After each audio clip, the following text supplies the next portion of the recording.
Hello, Owasi Transformation Center in Melania. I hope you all are having a great week. Happy Tuesday.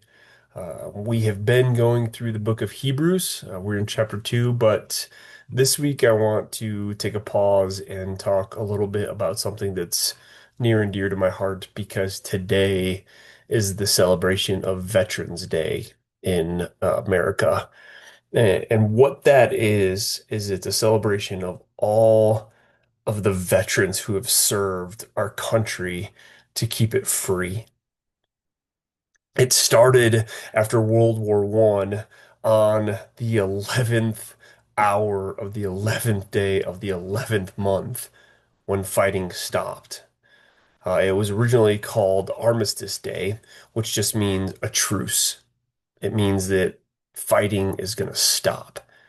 In 1954, it was changed to Veterans Day to be called that in honor of all of the veterans and just a remembrance and a celebration of those who were patriotic and had the courage to celebrate, to sign up, to dedicate their lives to be able to keep our country free. I'm extremely blessed and grateful to have been raised in America, to be raised in a place where I'm free to practice any religion that I want, that I'm free to be able to apply and potentially attend any school that I want, that my formal education all the way up to 12th grade was paid for, that I've always had a roof over my head, food to eat, clothing to wear. I'm extremely blessed to be here, and I'm extremely grateful, and I'm hoping that I can be able to continue to pass that forward. But I also had an opportunity to serve in our military, not only for the United States Army, but also in wartime. See, when I was 19 years old, I had already graduated high school and I had traveled some, and I went to a technical college. And I found myself living back at home with my mom, mowing lawns for my uncle's landscaping company and not having any vision of a future. I didn't want to get stuck in a small town that I was raised in. I didn't want to get stuck with a situation where I got a girl pregnant and I had to raise a family that way, like my father did. I wanted to have opportunities. I wanted to be able uh, to live a good life, to have freedom to go where I wanted to go and do what I wanted to do. And I didn't see that where I was at. And the United States Army gave me that opportunity. It helped me to grow up and become a man when I was just a young boy, even at the age of 19 when I joined. It was very immature. I didn't know what values looked like, what it looked like to apply that. I mean, we had heard about them or read them in books, but what did it actually look like to believe something and live it out? And then when I joined the army, I had to do really hard things, things I didn't like, things I would not have picked to do, things I would not have kept doing, all in the sake of discipline, all in the sake of the army values of leadership, loyalty, duty, respect, selfless service, honor, integrity, and personal courage.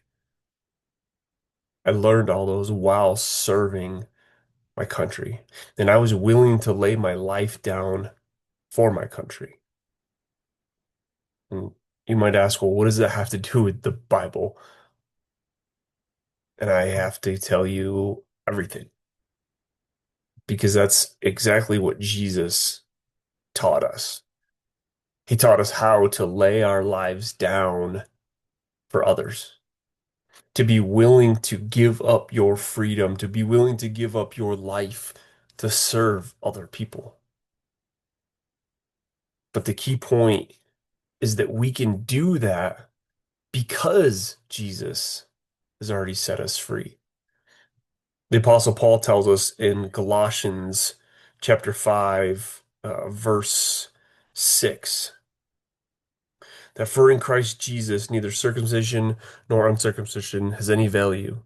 The only thing that counts is faith expressing itself through love.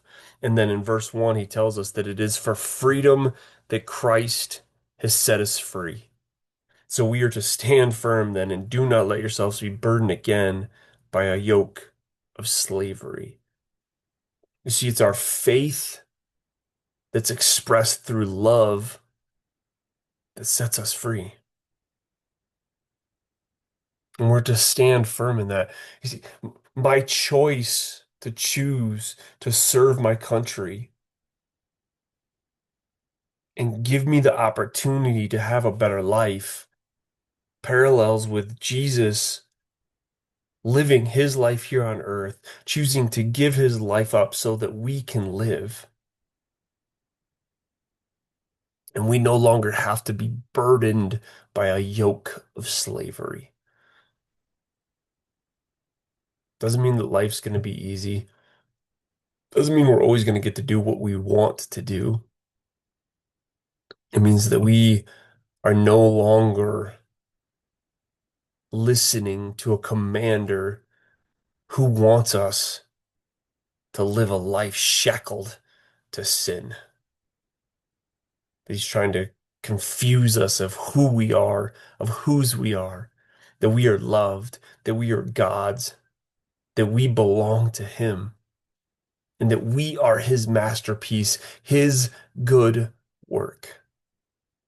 So I hope this week that encourages you that you can go out and live in freedom because Christ has already paid the price of his life to set us free, just as so many Americans have given up their life so that we can live free.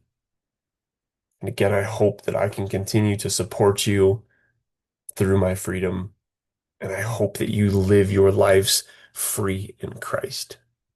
May God bless you. Have a great week.